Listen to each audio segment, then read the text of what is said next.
On behalf of our President and CEO, Greg Case, and our Chief Marketing Officer, Phil Clement, it's a real honor for Aon to be the sponsor of this event today.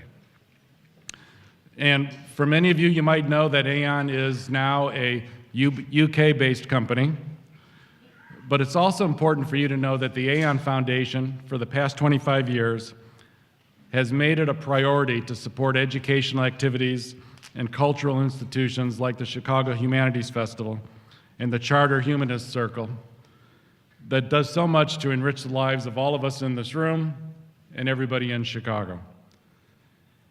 And even though we're now in the UK, I want everybody in this room to know that we intend to continue this commitment, and it will remain high on our priority list for the things we do to support the community of Chicago for many years to come.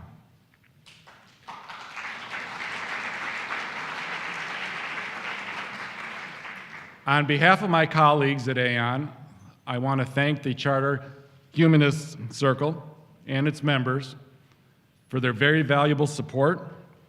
And I also want to thank Northwestern University Law School for allowing us to use the auditorium today. At Aon, we believe in the mantra, if we can't measure it, we don't do it.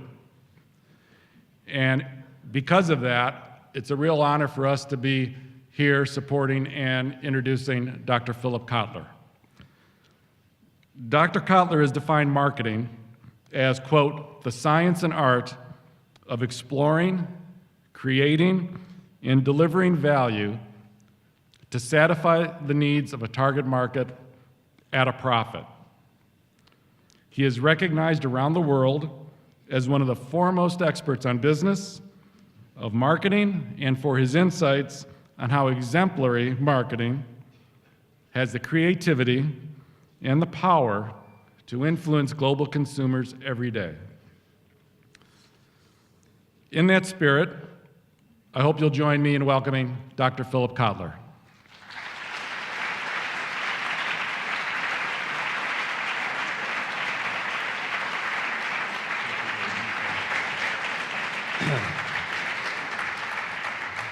Now, before I turn the microphone over to Dr. Kotler, in the spirit of marketing, maybe many of you in this room know that Aon does a great many things globally, but one of the things that we've done that has created tremendous brand awareness for our firm is our sponsorship of the Manchester United football team, which by today won 2-1 versus Arsenal.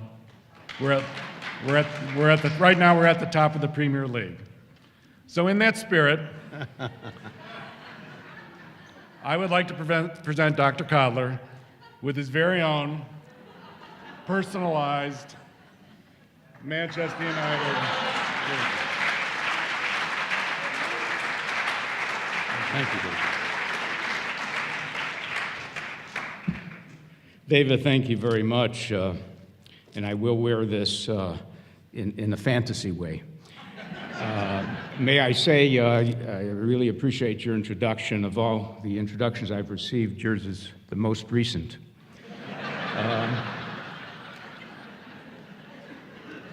Nation,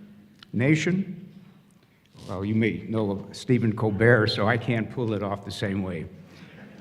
There will be two groups with respect to marketing. There will be a group that doesn't like marketing, and I'm going to give you why they don't like marketing and the justifications. I will also tell you there's another group who loves marketing, so before we're through, you will be totally confused, or at least opinionated. So what I want to do is tell you that these are called Confessions of a Marketer. That's, by the way, borrowed from David Ogilvy, who wrote a wonderful book called Confessions of an Advertising Man. And let me move on and say, why is marketing a topic for the humanities? And we would say that there's a couple of reasons. One, I regard marketing as a humanistic subject because marketing has affected our lifestyles, has created, not only affected a lifestyle, but created lifestyles. And we should be, from a point of view of popular interest, interested in that. And it really, I want to say that marketing is very American, that its beginnings are very American. That doesn't mean there weren't manifestations of marketing earlier. And as a matter of fact, I'd like to give you a very short history of marketing so that you understand what we mean by the word. As a matter of fact, if you took a dictionary, a Webster's dictionary, in the year 1900 and looked up the word marketing, you would not find it in the dictionary. Yes, you would find the word market, but not the word marketing. If you then picked a dictionary 1910, you would find the word marketing in it, because marketing is about 100 years old. And it's much more than selling. So let me show you. Let's start biblically. Let's start biblically. Who is the marketer in this picture?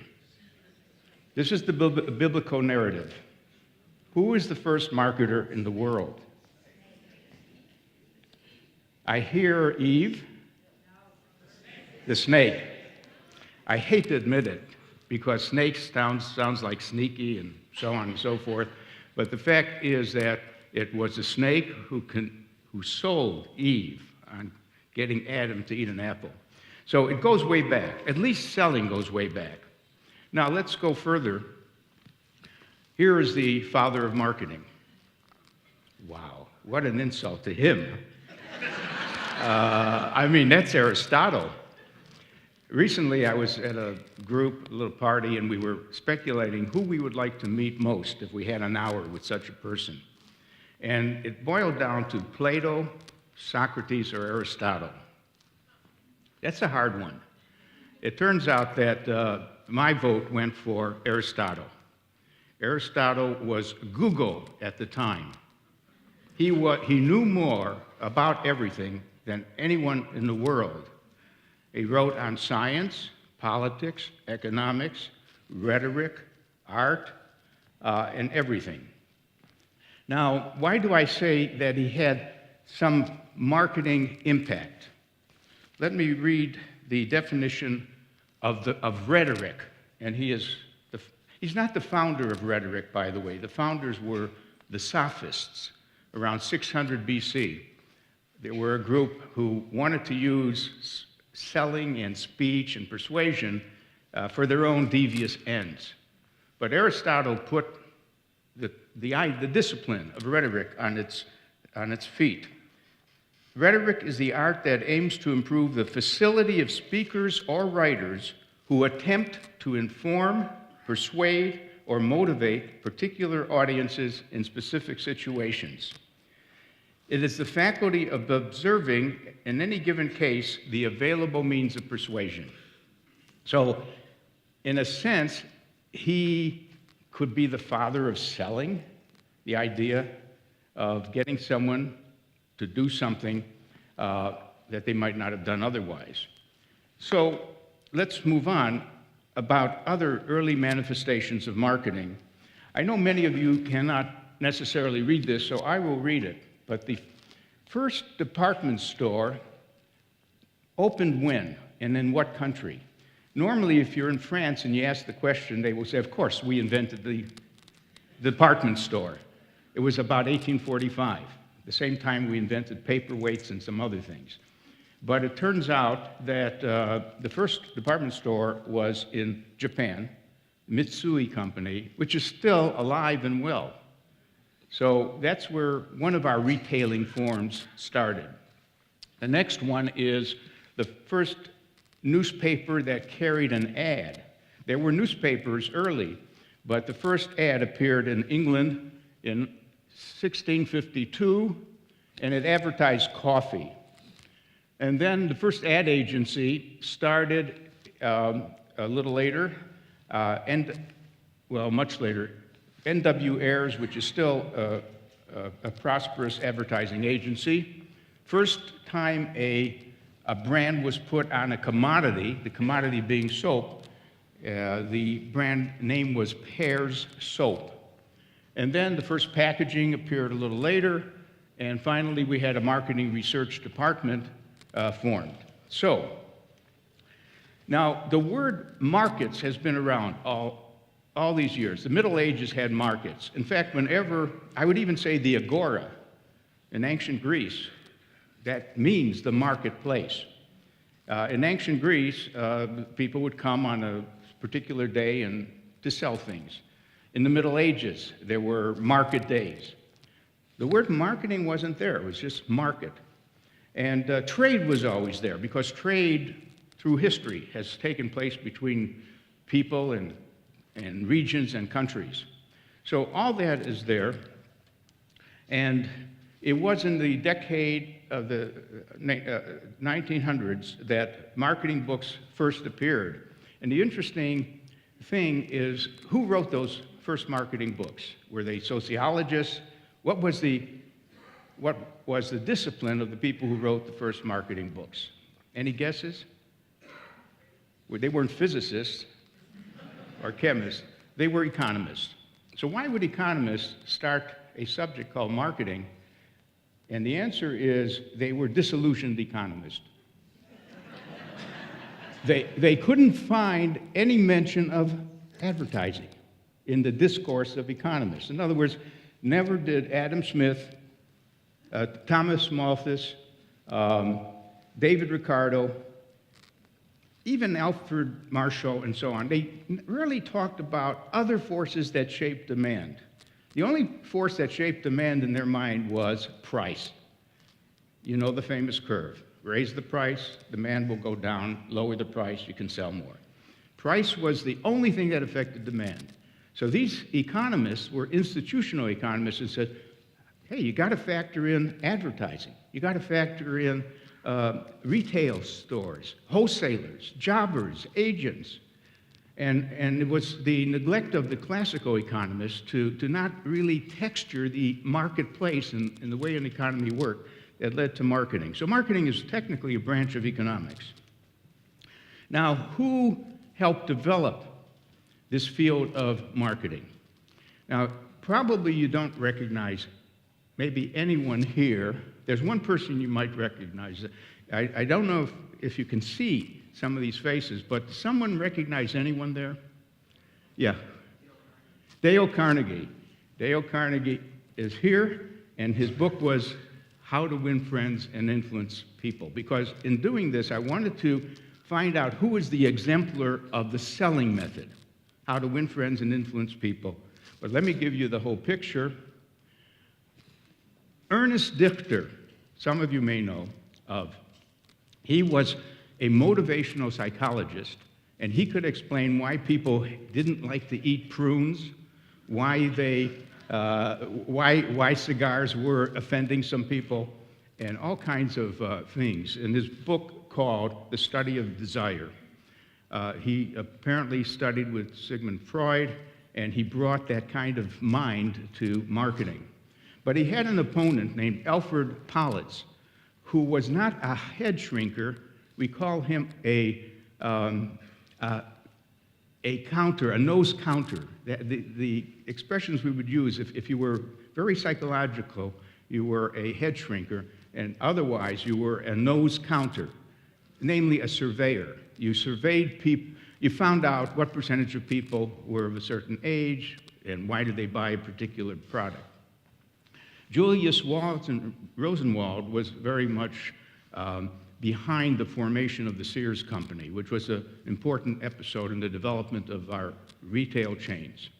Lester Wunderman deserves credit as exemplifying the use of direct mail and catalogs, that you can sell more directly. You don't have to be in a store. You can get people to order goods by mail and phone later. David Ogilvy is the exemplar advertising person. Then Stanley Marcus of Neiman Marcus was the fellow who could walk into any retail store and give them 100 suggestions on how to improve the layout, the size of the aisles, and make a difference in the volume of business. Edward Bernays is the father of public relations in the United States. His name has sort of become obscure, but he really was a very important person. The word propaganda was often used in connection with his work because people thought it was a model to motivate you to feel a certain way about anything, regardless of the standards involved. And then there's Dale Carnegie. In any case, how did marketing get its start? Marketing got its start in sales departments. Every company has a sales group. And the salespeople really want to be in the office of a customer because that's the only way something happens. So they don't want to do a lot of homework. For example, 3 things they didn't want to do. They didn't want to do consumer research in a systematic way because that's taking their time away from selling to customers. Secondly, they would have liked someone else to find leads. Now, a lead means a prospect. In fact, we distinguish between a hot lead, oh boy, he's ready to buy. He even called us to buy, a warm lead, a cold lead, and so on. Someone else should do that for the salespeople so they don't waste their time making calls. And the third thing was someone had to prepare brochures and ads. And the salesman is not skilled, the salesperson isn't skilled at communicating through advertising and brochures. So sales departments added 3 people or hired them from time to time. Later on, it exploded to the day today when we have multinationals running with marketing. In other words, marketing, those 3 people split from sales and became big enough to be its own department. And so some people in the audience here may be a chief marketing officer. The old name was vice president of marketing, but I like the name chief marketing officer because that person now is part of the chief officers, chief information officer, chief financial officer, chief innovation officer, and the status has moved up. Some of you may be brand managers, may have been in your past experience. Category managers, market segment managers, managing distribution channels like retail or wholesale things, a pricing manager, communication manager, database manager, direct marketers, internet people, and so on. So marketing is well established. Now, the character of a marketing department depends very much on what the CEO thinks of marketing. So the one-piece CEO is a person who took over a company and he says, I don't like marketing, but I know I need it. And all I want from marketing is some communications. I just want someone to broadcast and promote us. So that person is missing a lot of other things made up by other CEOs who are 4P CEOs. Now, a 4P CEO says, I need a marketing plan, and the plan has to mention product. That's the first P. What about our product? What's good about it? What are the features? Price, what should it be priced at? Place, where should it be made accessible? Online, offline, in stores. And finally, promotion. So that's a more educated view of the potential of marketing. But there's even a better view, and that's called the CEO who says, no, I don't want to start with 4 Ps. I want to start with the fact the market is complex. There's a lot of segments. Each segment deserves its own plan. In fact, one thing we've learned that if you just have one value proposition for the whole market, it really doesn't trigger anything in many parts of the market. So that CEO says, what segment should we go after? And what position should we take with each segment? What do we say about ourselves and how we can satisfy their needs? Now, there's even a higher type CEO, which is exemplified by A.G. Lafley, who ran Procter & Gamble, recently retired. When you ask A.G. Lafley, what's marketing? What's your picture? He says, well, M.E. What do you mean? Marketing is everything. Now, marketing is everything. What he means is everything starts with the customer. No customers, no business. And I think he's making that point very much. Now, moving on, there's a lot of things that a chief marketing officer does And I won't go into any detail, but there's a lot of tasks. And the sad fact is that sometimes the chief marketing officer only lasts on the average of 2 years. In other words, does a job, and maybe the CEO is not feeling that it really brought in enough new business that the cost of the CMO exceeds what the value of the CMO is. There's a lot to go into about why CMOs, on the average, hold on to their job for 2 years. By the way, some of them get a better job after 2 years. They become something higher than the chief marketing officer. Some of them actually are pirated away because they're so good, they go to another company to be the CEO. But in any case, marketing, commercial marketing, which I've been talking about, could have stayed only commercial. And then I got involved with Professor Sid Levy at Northwestern. We started the idea of broadening marketing because the set of tools that we use to address consumers could be used in other areas. So we have a thing called place marketing. I will get a call from a city, let's say, and the city says, we're not getting enough tourists, we don't have any attractions for them to come and see. I would like to get a factory located here. We would like some digital people to move here who know digital. We want to start at Silicon Valley. So that's place marketing, the marketing of a place. How do you dress it up and make it attractive against all of the other competitive places? The second, person marketing. There's an agency called William Morris, and a young singer might go to William Morris and say, look, I want to get a hit. I want to appear on Jay Leno's show. I want to move up to being noticed. I want high visibility. I wrote a book with the title High Visibility. How do you get that visibility?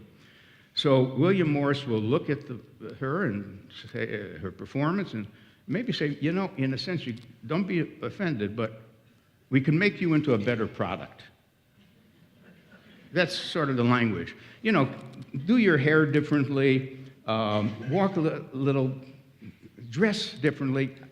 Actually, we're going to use you to reignite the archetype of Joan Baez. You know Joan Baez, the folk singer. Well, we need a new Joan Baez. And so we can recast you and form you into the kind of person we all miss, and so on. Now, social marketing is another branch. Today, there are 2,000 social marketers around the world trying to help people eat better, exercise more, say no to drugs, stop smoking, get off of tobacco, say no to a number of things.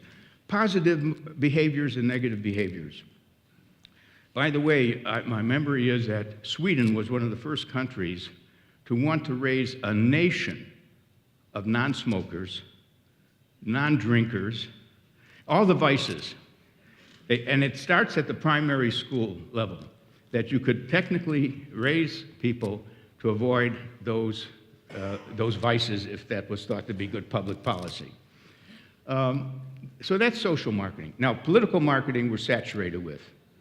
And I think it's degenerated, but that's another thing. Fundraising is part of marketing. I mean, fundraising is an odd form because you're not exchanging. Everything else is sort of an exchange of values. Fundraising seems to be a one-way transfer. Here's some money for the museum. But any fundraiser knows there's something that should come back to the person who is the donor and supporter of a museum. And working that way is important. So these are offshoots. Now, all of us do marketing. If you read the list, we all do marketing. Did you ever compete for a job when you knew there were other applicants? Didn't you dress up as well as you could and even prepare what you're going to say and so on? Did you compete for a desirable apartment, which was scarce? Or a member of the opposite sex if you wanted to court someone? So in a sense, human animals who know how to make an impression and market ourselves to some extent. What do we dislike about marketing? Well, there's a long list. It's a rather long list. Intrusion, interruption, exaggeration, and so on and so forth. And I really made a list that's a little separate from that. Here are some of the criticisms. Marketers get consumers to want and spend more than they can afford. And we know that from the financial disaster, that people were buying homes with maybe nothing down. Marketers are skilled at creating brand differentiation where it shouldn't exist, like with commodities, you know, a chicken is a chicken, cement is cement. So they spend a lot of time trying to tell you their cement is really better, their salt is really better, and so on. Marketers want to produce and sell more goods without considering the resource and environmental costs of producing the goods. The planet Earth is affected by the amount of production and the care with which it's done. Marketers had not paid sufficient attention to product safety. And we know that because Ralph Nader made his career, basically, the unsafety in cars, and then we got lead poisoning, we got asbestos problems, and so on. Here's a serious criticisms. Marketers, and this is not all marketers, these are some particular companies and so on. Marketers favor giving the public what it wants, whether it's good or not for them. Sure, I'll sell you cigarettes. I'll sell you anything that will make money. Therefore, marketing promotes a materialistic mindset. That is, we get turned on to more of a materialistic world, a world of ever-changing products and services and keeping up with the Joneses and some of that. Marketers rarely talk about sane consumption. Yeah, some beer companies say, please enjoy our beer, but don't drink too much. That's nice that no one listens to that, and you still have binge drinking, but they're trying to do what they can, and so on and so forth. Now, let me just say there's another side. This is important too, because it's not a simple picture. The other side of it is marketing has undoubtedly raised the standard of living in the United States. People don't naturally buy new things. In other words, do you know people used to keep their refrigerators, which weren't refrigerators at the time, they were ice boxes, and they would keep going out and getting some ice and putting it in the box and so on. And even the washing machines were very slow to take. In other words, it would be expensive to buy a new appliance, but marketers persisted in saying your life will be better with new appliances, and that's one of its jobs. I would even go so far as to say that marketing is so connected to the idea of the middle class. We're talking about preserving and building the middle class and the lifestyle that goes with it, and marketing is an essential definer of what it is to be and want, what it is to want as a member of the middle class. Marketing in the form of social marketing has helped improve a lot of things. You know, one of the first causes that marketing turned to was the environment and waste and the ill effects of some products and so on. Preserving the environment was one of the first things that social marketers got into. Now they're into obesity as a problem, littering as a problem, and other problems. Marketing is very important to the cultural world, museums, performing arts. And one of the big problems that cultural institutions are facing, especially in the performing arts, is the aging of audiences. How do you get people who are in their 40s to go to opera, to go to ballet, and so on? It's called the graying of the audiences. And maybe that problem has been with us for a long time. But marketers are at work doing segmentation, targeting, positioning, in order to make sure that all seats are filled in the theater, and also the museums are very busy as marketing institutions because they have to get visitors, they have to get donors, they have to get government grants. So marketing is almost an intrinsic function today that's going on. But let me, this is not a time to take a vote. Do you like marketing or you don't like marketing? But let me show you that the negative feelings about marketing came up from these people. The attackers, they attacked marketing. Do you recognize anyone? You see Ralph Nader? I don't. There he is, yeah. Who else?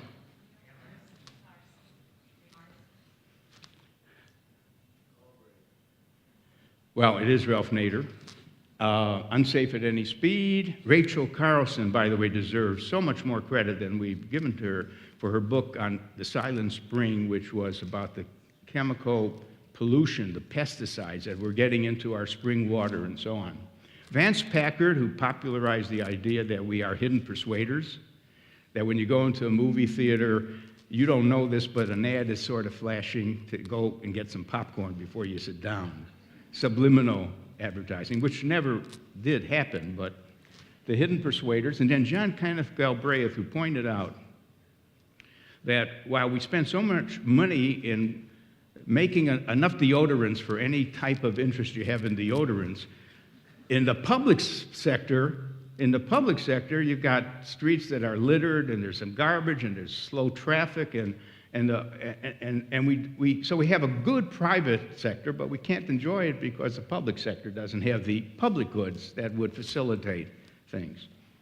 You got Naomi Klein, who's probably the prototype person now for attacking branding. Brands, they're awful. You're paying more than you need to pay. The book is called No Logo, logo being another name for brand.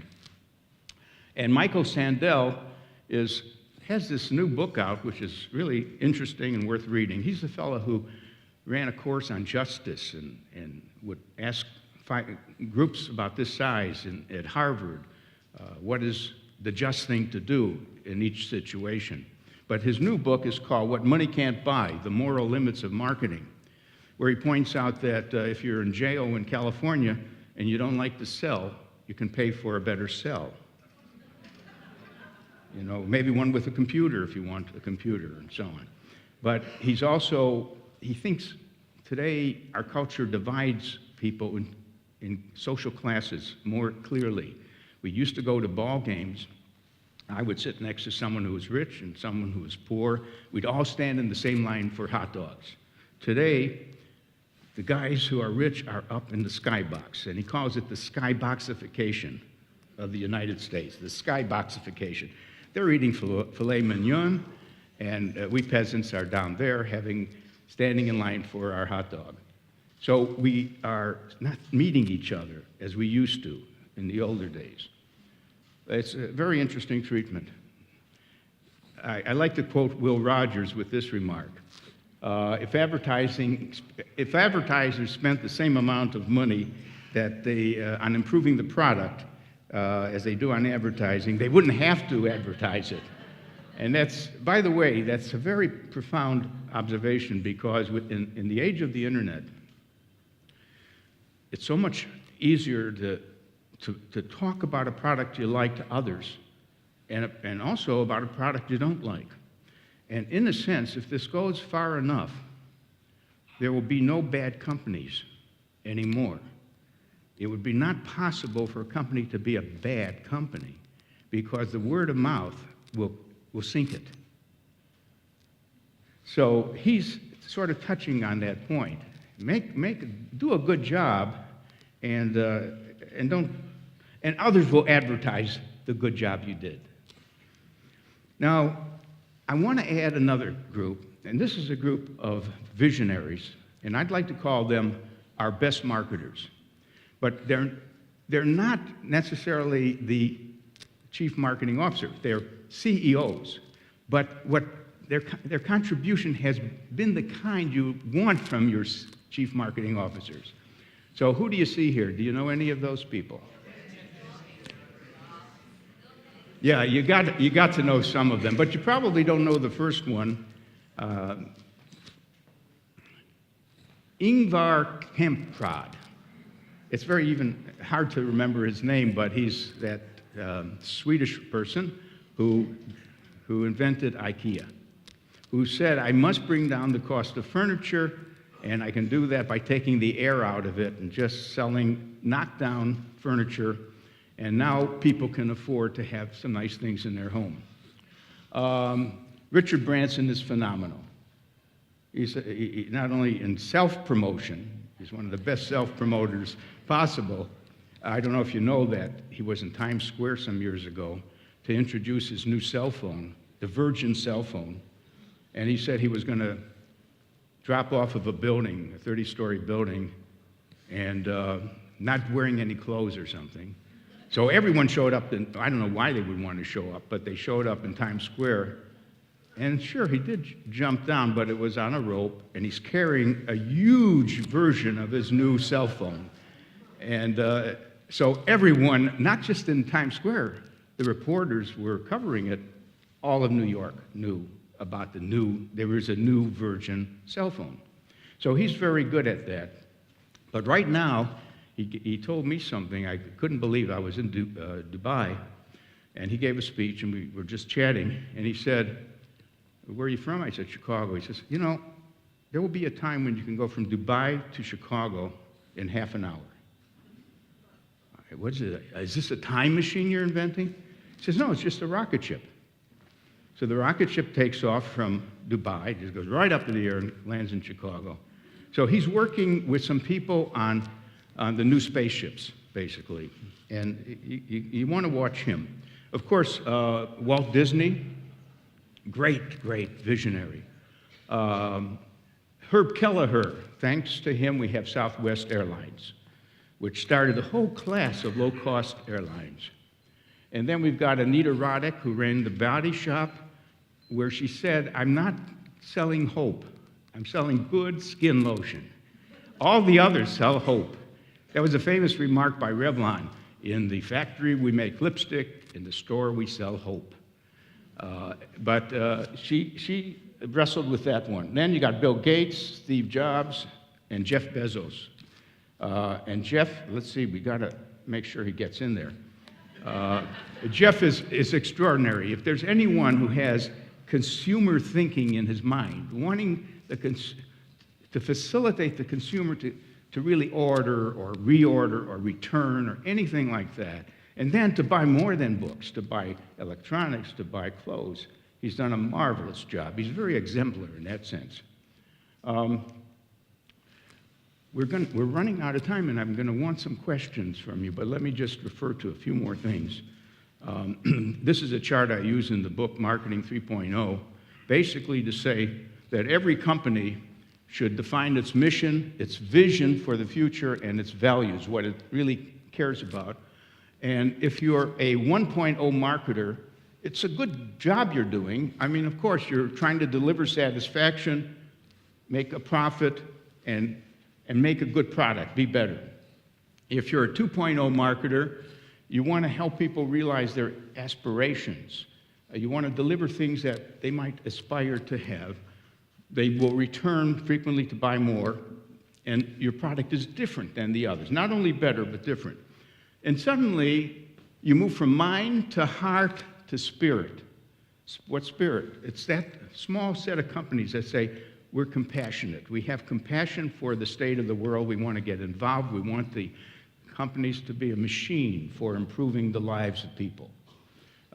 You could reduce that to just some charity work they're doing, or it could be a real fundamental strain in the way they do their business. We can name some companies that really have felt that they want to help reshape the world into being a better world. So that is, here's one of my favorite companies that illustrate the cells in that picture, the S.C. Johnson Company in Racine, Wisconsin, whose products are shown over here. You probably have purchased some of their waxes or some of their insect repellents or other things. But they're just winning awards for being a very caring company. Incidentally, a book that you might want to read is called Firms of Endearment, which is a fancy way to say companies we love, Firms of Endearment. And I love the subtitle, How World-Class Companies Profit from Passion and Purpose.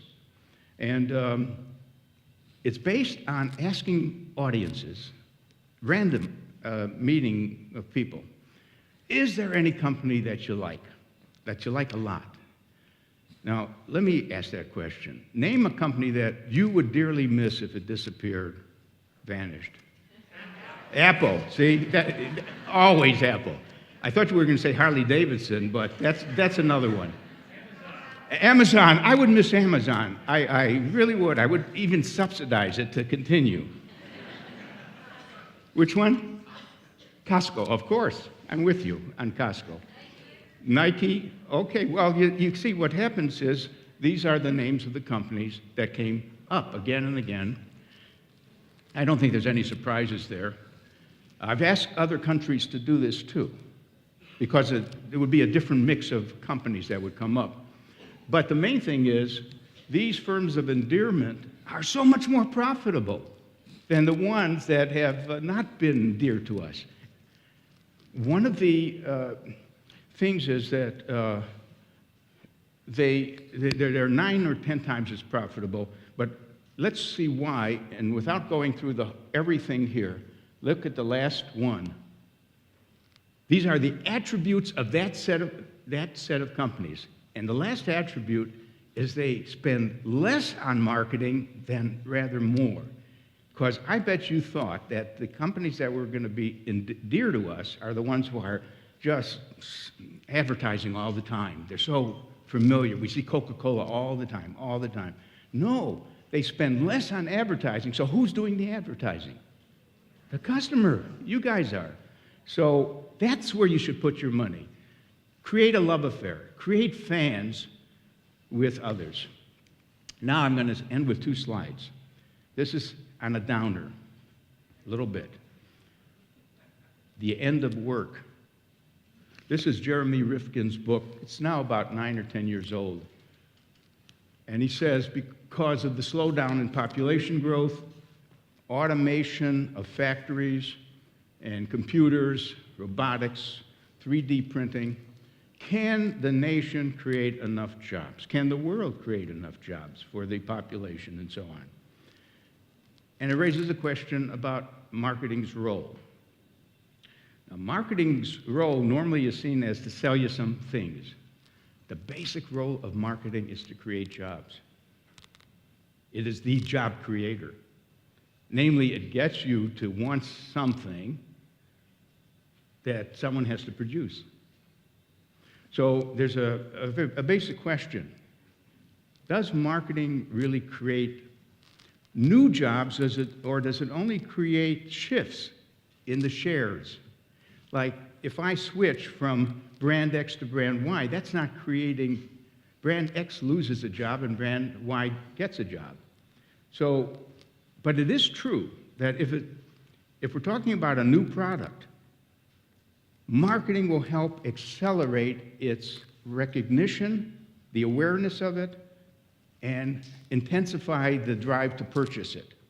In other words, we buy our iPads and other things that come along, partly because they're wanted, they are desired objects, and marketing accelerates the rate at which growth takes place with those new products. The other book, and I'll end with this, is another downer. The Death of Demand. And what is the relationship between marketing and demand? And he uses the term finding growth in a saturated global economy. I've been wrestling with that problem, and growth is the issue today. Growth is the issue. growth means jobs, and so on. And the fact is, there are 8 ways to grow a business. So the title of the book is Market Your Way to Grow, 8 Ways to Win. And you know all of them. You know that we can go to places where there is growth. We can sell in China, even if it's a low growth here, or Brazil. We know we can grow by acquiring other firms. We know we can grow by innovating, inventing something new. We know we can grow by taking business away from someone else, and so on and so forth. So one of the things we're wrestling with is how do you as a firm grow? And by coincidence, another colleague of mine at the Kellogg School of Management, Tim, he just wrote a book called Defending Your Business. And it's so nice that his book came out with mine, because the first job is always defend what you've got. Hold on to the customers you have. Then you start worrying about some more growth. So we both, as members of the department, are wrestling with how to ignore these books and say they're wrong, and that there is a bright future ahead. So let me stop here and take any questions you might have.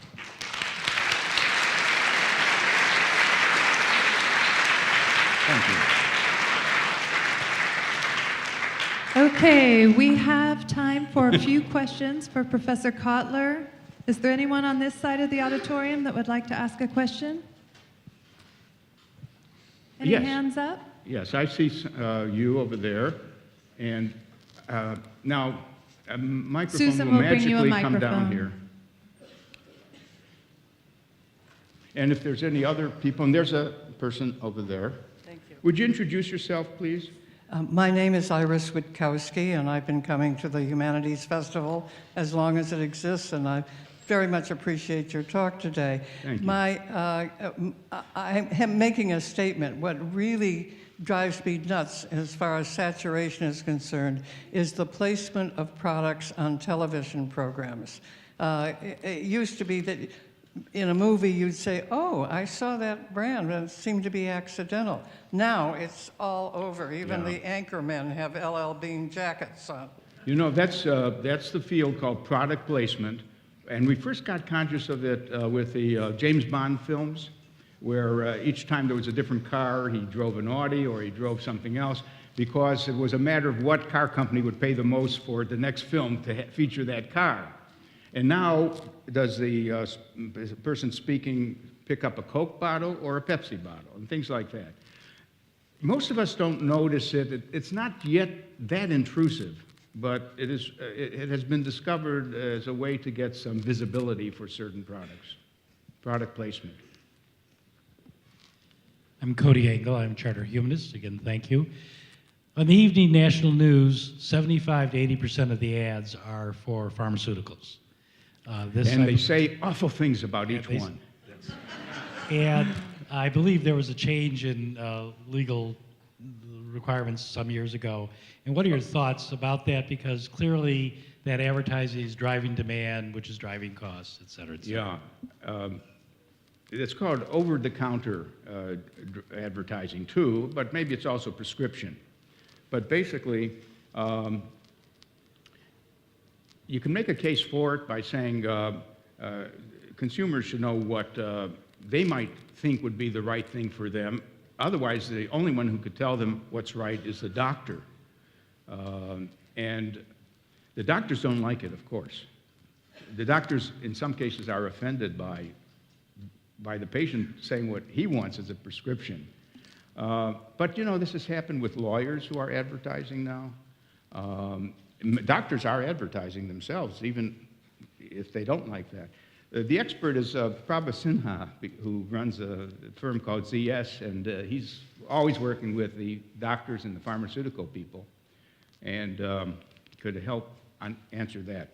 Any other things that bother you about advertising? Hi, my name is Bob Michelson. Thank you, Professor Kotler. It is a pleasure to hear you in person. You've been a big influence in so many people, myself in particular, for so many years. Well, My question... One second. How many of you have read any of my books? Any hands? Well, thank you I owe thanks to you. Please proceed. My question is in regards to social media, and you start off your presentation talking about so much of marketing was defined at the beginning of the 20th century. We're 100 years into it. As you look at social media, do you see across a continuum of marketing this being a short-term phenomena or radical change in as we do marketing for the next century? That's part one. And part two, do you see the ability to apply an ROI to social media? Yeah, those are excellent questions. This is not a fad. We are in the digital age. We've passed analog, and there's no turning back.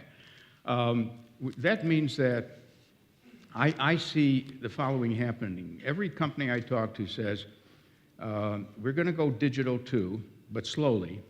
We're going to rely on our traditional, which is newspapers, which are disappearing, by the way, radio, TV, billboards, and magazines. So at best, they will say this: let's turn 10% of our next budget over to digital, which means Facebook, Twitter, and YouTube, and Linksys, and so on. And let's see what happens. Let's hire a 12-year-old, give them a budget, and hope they come back saying, look what I did with Facebook. Look at how many mentions, and so on. Now, that goes to your second question. How do we measure the impact of using Facebook or something like that? Progress is being made. But remember, we never measured advertising right either. I mean, traditional advertising was a waste. First of all, the basic notion of traditional advertising is you know that half the people will never see the. What did Wanamaker say? I know that half of the money I spend on advertising is wasted. It's just I don't know which half. Basically, we judge things by how many people were in principle exposed, cost per 1,000 people exposed when we make an advertising budget. And frankly, many of them were in the bathroom or the kitchen when the ad appeared. So, and increasingly, people are more on their TVs, on their computer screens than they are necessarily watching ads. And I think the advertising industry is making a mistake of putting too many ads now. I mean, there's little content left on some programs with the number of ads that flash by. They're all 30-second things. So now, about measuring, if you read Advertising Age, you'll see a lot of statements and claims that there is measurement going on. One thing I would say is this. Don't take your ad budget and take 50% and switch it to digital, which one firm did, and it was a terrible result. Because until you know what each social medium does, what you want is 10% of your budget going that way, and then when there's some proof, you put in another 5 or 10% into that particular use of the social media. Okay, we've got time for just one more question. I know a lot of our attendees Okay. are going to other It's your events, so we have one right here. Oh, okay. Please. Mark Gruen is my name. I've been in direct marketing my entire career. And so it's interesting that I should follow up a question about measurement in advertising. Yes. Because I've lived by metrics. Now, my question is this. I've always guided my marketing decisions according to the so-called 4 Ps or 5 Ps, depending on where you're coming from. And in terms of the P for placement, I mean, the internet has certainly flattened the world, and our distribution channels have changed. But how do you see the evolution of the other Ps in this digital age? Okay. First of all, let me say I'm so glad you're in direct marketing. Direct marketing people are much more accountable for the results. They could actually experiment with trying to release different direct messages and seeing and testing and then going with the one and knowing what it cost to do the campaign, what the sales were, and it's just a pure P&L kind of exercise, which we couldn't do with just the normal commercials on TV. Now, are you asking where the other 3 Ps are going, in a sense? Like what's happening to product thinking and pricing and place? See, there will be new distribution channels all the time. I've been asked this question when I wrote the book Marketing 3.0, which is really the case that some companies should be socially responsible as well. Someone would ask me, what are you going to come up with 4.0? And I don't really have an answer, because when you go from the mind to the heart to the spirit, I don't know how much further you could go. But I am thinking that 4.0 is going to describe companies in the future that are building ecosystems and platforms where we get involved with them in such a way that everything is being supplied that we want as an individual. Think of iTunes. Think of the iPhone, iTunes, the whole setup of think of Harley Davidson. If I buy a Harley Davidson, I'm a member of what they call them, the hogs. I'm a hog, a Harley owner groupie. And not only that, I can take my motorcycle and just go and meet people I don't know. Some have beards. Others have beards, but they're fake. They're wearing leather jackets. These are business people. They're maybe chief financial officers, but they want to be macho. So they supply a whole system to fit into that. More and more companies might sort of begin to think about that. Now, let's take, what's the one who's making shoes now? Is it Tom Shoes or the other one, Zappos?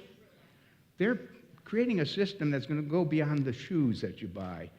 It's going to go into clothing. So some companies, as one evolution for certain companies, by the way, it's not different in business to business, where a company that Boeing supplies 747s and other planes, they have to create a whole system. So you can't even leave it. You know, once you get involved, once you get with IBM, you're not going to leave for Honeywell or something like that. So this is maybe what 4.0 thinking will do. In other words, it won't be product-centered, it will be system-centered, a whole system. I think we're out of time. Thank you very much.